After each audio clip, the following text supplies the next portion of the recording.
Hello लोगोफोर दिनै मोनसे गोदान भिडिअ नोंथांमोनखौ जोबोर बरायनाय थाबाय। गोबाव सम नेनायनि उनाव जोबथियाव मोजां खौराङा सफैमारबाय।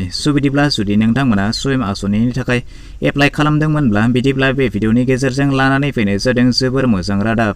मानोना आसाम सरकारा होखानाय खालार बायदियै मैया 20 जानुवारि खालारखालि बेलासे 1 रिंगानि उनाव स्वयं आसनिनि गिबि किस्ति 30,000 रांखौ माखासे सेल्फ हेल्प ग्रुपनि मोनगिरि बिथांमोननि बेंक एकाउन्टआव सोनानै हरनाय जाबाय।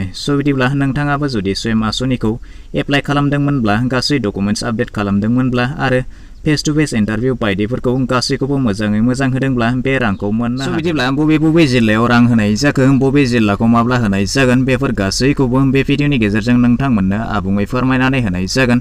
बिदिब्ला भिडिअखौ एसेबो स्किप खालामालासे जोबजासिमल' नायलांबाय था। नोंथाङा गावनि रावजों latest update, informative, educational, knowledgeable video मोननो थाखाय अन्नानै चेनेलखौ साबस्क्राइब खालामनानै लादो।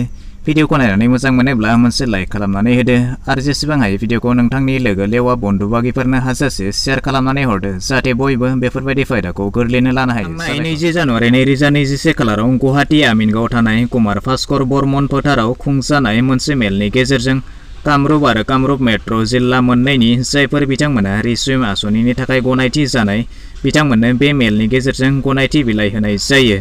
आरो बे मेल जोबनायनि 24 घन्टानि गेजेराव साफ्रोम मोनगिरि बिथांमोननो गिबि किस्ति 30,000 रांखौ सोनानै होनाय जायो। गाहाय आलासि महरै दङमोन आसामनि गिबि मन्त्रि सर्बानन्द सन'वाल बिथां, जर'खा आलासि महरै आसामनि रांखान्थि मन्त्रि डक्टर हिमन्त बिश्व शर्मा, सिद्धार्थ भट्टाचार्यजों लोगोसे रायजोनि गोबां मन्त्रि बिथांमोना बे मेसेजनि गेजेरजों रोखा जानो हागोन जे बेवहाय नुनो मोन्दों 20 जानुवारि 2021 खालाराव NEFTनि गेजेरजों दिसपुर ट्रेजारिथिं जायनिफ्राय बे 30,000 रांखौ सोनानै हरनाय जादों। आसामनि गुबुन गुबुन जिल्लाफोरनि रांखौबो फैगौ 21 आरो 22 जानुवारि खालारखालि मोनफ्रोम जिल्लायाव मोनसे मेलनि गेजेरजों साफ्रोम मोनगिरि बिथांमोननो गांसे गनायथि बिलाइजों लोगोसे गिबि किस्ति 30,000 रांखौ होनाय जागोन।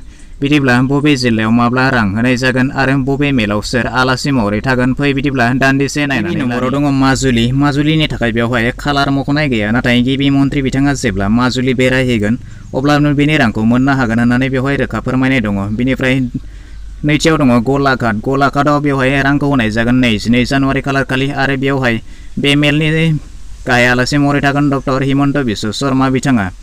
बेनिफ्राय थामथियाव दङ शिबसागराव 27 जानुवारि खालारखालि बेनि जथुम्माया जागोन, बेवहाय आलासि महरै थागोन डक्टर हिमन्त बिश्व शर्मा बिथाङा। बेनिफ्राय फैदों बरपेटायावबो 22 जानुवारि खालारखालि बेनि रांखौ होनाय जागोन। बेनिफ्राय नलबारियावबो 27 जानुवारि खालारखालि बेनि रांखौ होनाय जागोन। बेनिफ्राय बङाइगावआवबो 21 जानुवारि खालारखालि बेनि रांखौ होनाय जागोन।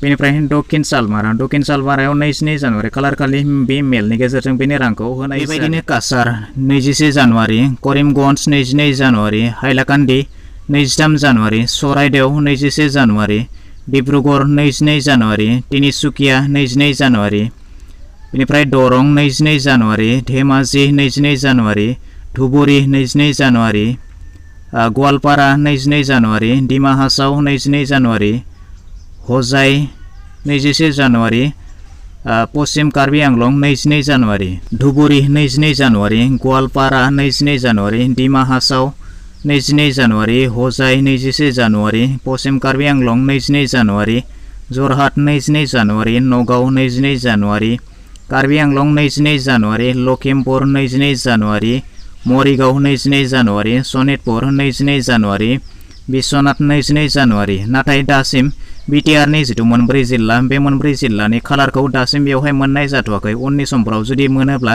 नोंथांमोननो थारैनो बे खौरांखौ होनाय जागोन। दिनैनि भिडिअ बेखिनियानोसै। आसा खालामो नोंथाङा भिडिअखौ नायनानै गासैखौबो बुजिबाय जानांगौ। जुदि माबाफोर डाउट थाबावबायब्ला नोंथाङा कमेन्ट सेक्सनाव थांनानै फोरमायहरनो हागोन। भिडिअखौ नायनानै मोजां मोनबायब्ला मोनसे लाइक खालामदो, गाज्रि मोनबायब्ला डिसलाइक खालामदो आरो जुदि चेनेलाव गोदान नायगासिनो दंब्ला अन्नानै चेनेलखौ साबस्क्राइब खालामनानै लानोबो दाबावगारदो।